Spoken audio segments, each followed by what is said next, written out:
সম্মানিত গ্রাহক, আজকের ভিডিওতে দেখাবো সঠিকভাবে আইএফআইসি ব্যাংকের চেক পূরণ করার পদ্ধতি। আইএফআইসি ব্যাংকের পূর্ণরূপ হচ্ছে international finance investment and commercial bank. তো এই ব্যাংকে আপনার যদি অ্যাকাউন্ট থেকে থাকে তাহলে অ্যাকাউন্টটি খোলার 7 দিন বা 10 দিন পর আপনাকে একটি এমআইসি এর চেকবুক দেওয়া হবে। এই চেকটি নিয়ে যখন আপনি টাকা তুলতে যাবেন, এই চেকটি সঠিকভাবে পূরণ করা খুবই জরুরি। তো চেকটি হাতে নিয়ে আপনি দেখতে পাবেন এই জায়গাটায় আপনার চেকের একটি নাম্বার থাকবে এবং আপনার নাম এবং অ্যাকাউন্ট নাম্বার এই বাম পাশে নিচের দিকে থাকবে। চেকটি পূরণ করার আগে প্রথমে মাথায় রাখবেন আপনি এটি বাংলায় বা ইংরেজি যে কোনো ভাষায় পূরণ করতে পারবেন, তবে দুটি ভাষা একসাথে মিক্স আপ করা যাবে না, অর্থাৎ কোনো জায়গায় বাংলা কোনো জায়গায় ইংরেজি এভাবে লেখা যাবে না। তো প্রথমে আপনি এই ডেট লেখা অংশে যেদিন টাকাটি তুলতে যাবেন সেদিনের ডেট লিখে দেবেন। তো এই জায়গায় মনে রাখবেন আপনি এখানে যে তারিখটি লিখবেন সেই তারিখের পরবর্তী 6 মাস পর্যন্ত এই চেকটি ভ্যালিড থাকবে, অর্থাৎ আপনি যে তারিখে লেখেন এই চেকটি নিয়ে এই তারিখের পরবর্তী 6 মাস পর্যন্ত ব্যাংকে গেলে ব্যাংক আপনাকে এই চেকের বিপরীতে টাকা দিবে। তো তারিখটি লেখা হয়ে গেলে নিচের দিকে দেখুন পে টু লেখা।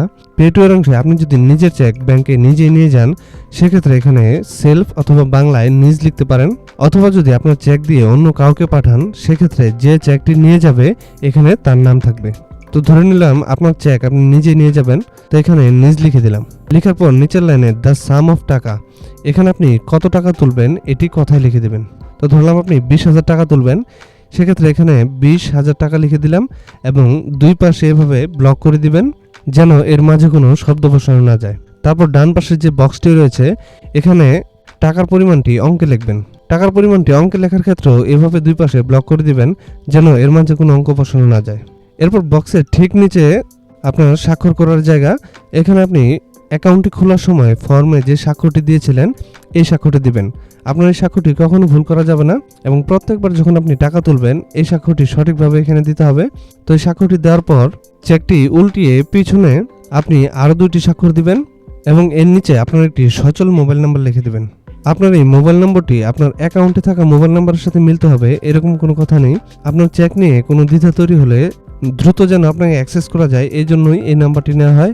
এবং এই 2টি স্বাক্ষরের কথা বলতে গেলে এই চেকটি ব্যাংকে যে প্লেস করবে সে এই 2টি স্বাক্ষর দেবে, অর্থাৎ আপনি যদি নিজে চেক নিয়ে যান সেক্ষেত্রে আপনার নিজের 2টি স্বাক্ষর হবে, অথবা আপনি যদি অন্য কাউকে দিয়ে পাঠান, হতে পারে আপনার বন্ধু, ছোট ভাই, যাকে দিয়ে পাঠান তার 2টি স্বাক্ষর পিছনে হবে।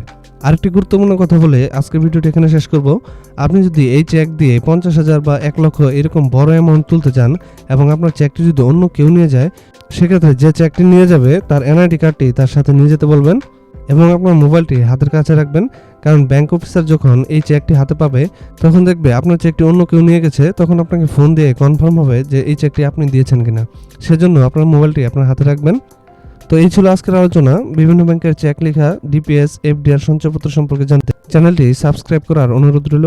দেখা হচ্ছে পরবর্তী কোনো ভিডিওতে। সে পর্যন্ত ভালো থাকবেন, সুস্থ থাকবেন। ধন্যবাদ।